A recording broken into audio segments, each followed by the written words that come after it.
First of all, the EPAC TV News welcome. West Bank attack ta Israel gi lamina Palestine gi terrorist yankai hat kri hairi. Israel amasung Hamas ani gi marakta lan phasing thaduk nabagi mai pa pagi khongjang changsil liba asi gi marakta West Bank area Israel gi maikai dagi phungdorakpada makhoi gi Israel Defense Force na Palestine gi terrorist yankai hat kri haina claim tawri. West Bank ki awang thang sarukta Israel gi maikai dagi chayul amagi mamang dagi chatrakip operation adu gi manung channa ngarang Palestine gi terrorist yankai adu hat ngam kibani haina Times of Israel gi pausi amana report tawri. Israel Defense Force gi maikai dagi phungdorakpada Jenin Tulkarem amasung Tamun area da chathakib operation da khulai paiba Palestine gi terrorist kunthra manga hat ngamki madugi matung atopa tara manga amana drone sijinaduna hat kibani hairi. Report adu da Israel Defense Force gi maikai dagi soiduna micham da tawkiba target amada sansaraga chatlamba angang macha ama yauna myoi kharasu operation adu da siki haina report tawri. Yamdabada khulai paiba Palestine macha chama Israel Defense Force na detain tawduna thamkiba loinana makhoi dagi kapa yariba khulai nifurum je phagat ngamle hairi. Operation Iron Wall haina mingthon operation adu da pokhai bi yaba pot marfu hinbasu maina satokuna pokhai handaba ngamkhre. Thasi ki kun mathoi digi khorkib operation adu makhata ba chayul singdasu chathaki gani hairi. IDF ki maikai dagi makhata na phongdorakpada terrorist sing aduna makhoi gi thabak thorom sing adu da sijinaramba Jenin gi refugee camp da leba building kun hundoi si thuai ngamle hairi. Marak asida Israel ki Prime Minister Benjamin Netanyahu ngarang USA gi damakta khongsan khrabani.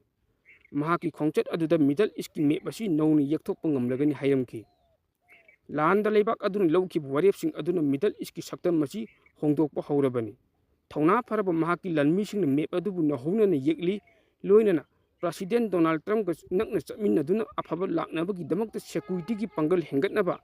amadi tung koina tangdu laitaba mafam ama oinaba Middle East ki map adu nowni yekadoribani hai wafamsu Benjamin Netanyahu na phongdoklam ki hairi. Nakal lamromda Syria gi awang thang saruk gi carbon pokhaiba da miyo tramapan hena sigri hai.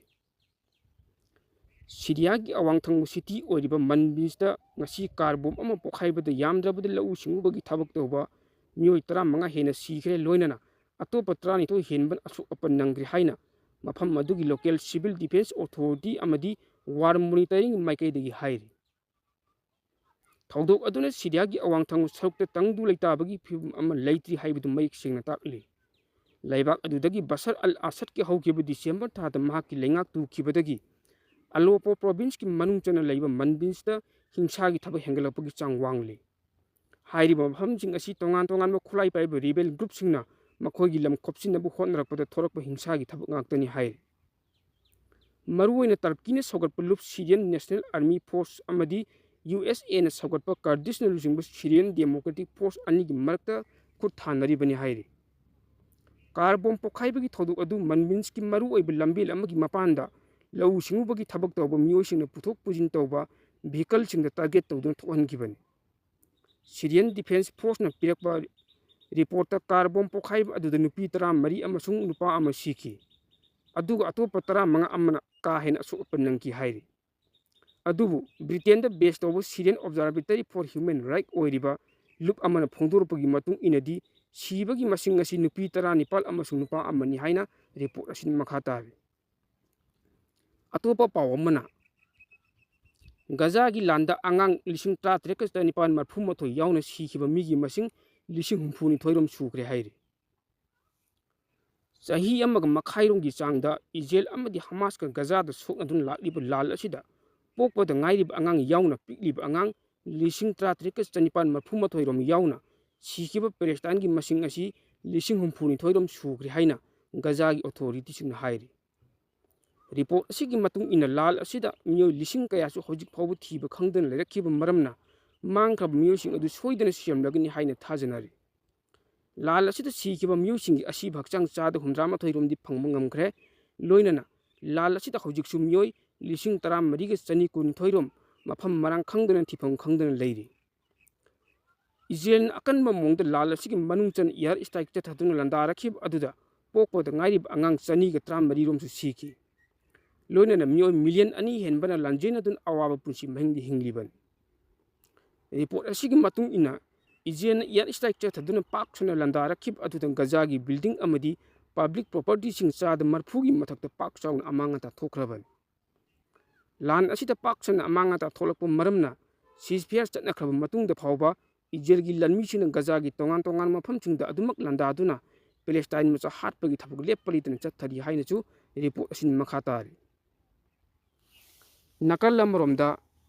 Hezbollah ki chief Nasrallah ki asib hakchang Iran da proktuna Lebanon da amuk phumlagani hairi mamang sahida Israel ki lanmi sing hat khraba Hezbollah ki chief Hassan Nasrallah ki asib hakchang Iran da ki proktuna Lebanon da amuk phumlagani haina report amana phungdukle Times of Israel ki report amana phungdorakiba matung inadi Israel ki lanmi singna ton marphu hena lumba bom thada duna Hassan Nasrallah bu hatkibani panba yabadi Hezbollah ki chief oiramba Hassan Nasrallah yamna lairaba sia pruk imung amada kumjali singa magsama par humpugi August ki tang kun tham thoi de pokki mahaki machim manau mapanni mahang ahan boina singa magsama par humdra marida Lebanon da lairiba sia pruk ki mioi singi mapangal kangkhat anabagi pandamda ihaudu saruk yarakibani subna ki masagi chahi 15 rom khak ngai ngai matam adwai dagi Israel ki mayokta lal hobudi yaudun lakkiba mioi mahang sahi kunithoi surakpa matamdadi Israel ki mayokta haukiba gurilagi landa thawai hakchang yaunu saruk yakiba misak amani madugi matung so ising magsama pan maudani thoida Hezbollah ki chief oirektuna lakkibani hairi atopa pawamana Gaza ceasefire phase 2 gi wai saba haunana ba Qatar ki prime minister na Hamas amadi Israel da taksin gre hairi Gaza ceasefire ki ani subo phase gi matang wai sanana ba khutak ta hauna ba Qatar ki prime minister na Nomaijing nimita Israel amadi Hamas da akan mong da taksin gre hairi wai sanaba karamba matamda hawgani haibagi mayik singwa plan amata leiti haina prime minister makhata na phungdoki ceasefire agreement ki matung ina ceasefire ki ani subo tangkak thabuk oina pangthokpagi matungda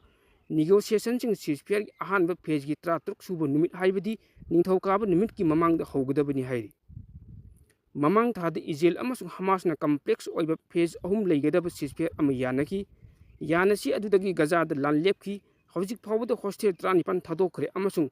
makhoina Israel ki prisoner singda leiba Palestine chama hinba onaki Gaza da hawjik phawda hostel 100 hena phaduna thamli yanasi gi ani sibo phase da Hamas na Gaza da phaduna thamliba phaduna leiba lemhoriba hostel punamak thadorakpa yengthinaba matam pumbagi oin leppa amasung Gaza dagi Israel ki forcing mapung phana lokthokpa yaugani haina thajanari delegation sing kadai da lakani amasung karamba matamda wai sanagani haibagi matangda hawjik aseng khangdi haina Sheikh Mohammed phongdoki mediator sing phone da Hamas amasung Israel ga wai sanari amasung Qatar na negotiation gi matangda mathangi phase gi damakti agenda ama semgri haina mahna phongdoki aikhoina mathang numit kharagi manungda movement khara ubo hawgani haina asa tawi numit ni phuni thoini gi mamangdi yanaba ama proknaba aikhoina hawjiktagi hauna thabak hobo maru oi haina mahna makhata ki Israel ki prime minister Benjamin Netanyahu ni thokaba numita US ki president Donald Trump ki Middle East ki envoy Steve Witkoff unaba matamda yanasi ki ani subo phase ki matangda negotiation hawgani haina Netanyahu na office na pokthokki Witkoff ka unaba aduda prime minister Netanyahu na ceasefire ki matangda Israel ki position sing khannagani haina prime minister ki office na phongdokki madugi matungda Witkoff na hawkiba tha 15 Washington ki matingna Israel amasung Hamas ki marakta khatnaba khamnaba hotnadun lakba Egypt amasung Qatar bu haiba official sing aduda wai sanagani hairi nakalamromda Congo ki army amadi lalhauba M23 ki land chayul amagi manungda mioi chatre ko humdra humdu hena sikhre mioi lising ani ki chanipan marphun asuk apanangri hairi North Congo ki khwaidagi chawba city Goma amadi manak nakna leiba mafam singda Congo ki army amadi khulai paiba lalhauba sik marakta akan mamong soknarki bulal asida chayul amagi manungda mioi chatre ko humdra humdu rom sikhre aduga lising ani ki chanipan marphurom henban asuk apanangri hairi Congo ki official singna phongdorakibagi matung ina khulai paiba lalhauba singna Congo ki Goma hairiba city ase khudum chansin kibaga loinana manak nang leiba lamsingsu khudum chanaba kan hotnarakhi adubu Congo ki military na khulai paiba lalhauba singna chathakli attack sing adu thingnaba akan mamong hotnaki lanjen naruraba Congo ki mioi sing khulai paiba lalhauba sing aduna ꯃꯈꯣꯏꯒꯤ ꯇꯉꯥꯏ ꯐꯗꯕ ꯄꯣꯠꯁꯤꯡ ꯈꯨꯗꯤꯡꯃꯛ ꯄꯤꯒꯅꯤ ꯍꯥꯏꯅ ꯈꯣꯟꯗꯥ ꯂꯩꯇꯥꯍꯟꯕꯁꯨ ꯍꯧꯈ꯭ꯔꯦ꯫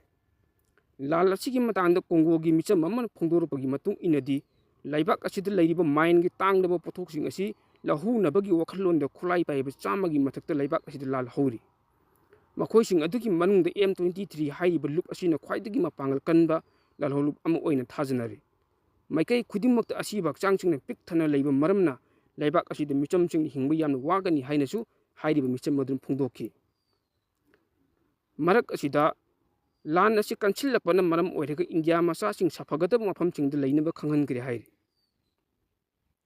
ꯀꯣꯡꯒꯣꯗ ꯂꯩꯕꯥꯛ ꯑꯁꯤꯒꯤ ꯃꯤꯂꯤꯇꯔꯤ ꯑꯃꯗꯤ ꯈꯨꯠꯂꯥꯏ ꯄꯥꯏꯕ ꯂꯥꯜꯍꯧꯕꯁꯤꯡꯒꯤ ꯃꯔꯛꯇ ꯑꯀꯟꯕ ꯃꯑꯣꯡꯗ ꯂꯥꯟ ꯁꯣꯛꯅꯔꯤꯕ ꯑꯁꯤꯅ ꯃꯔꯝ ꯑꯣꯏꯔꯒ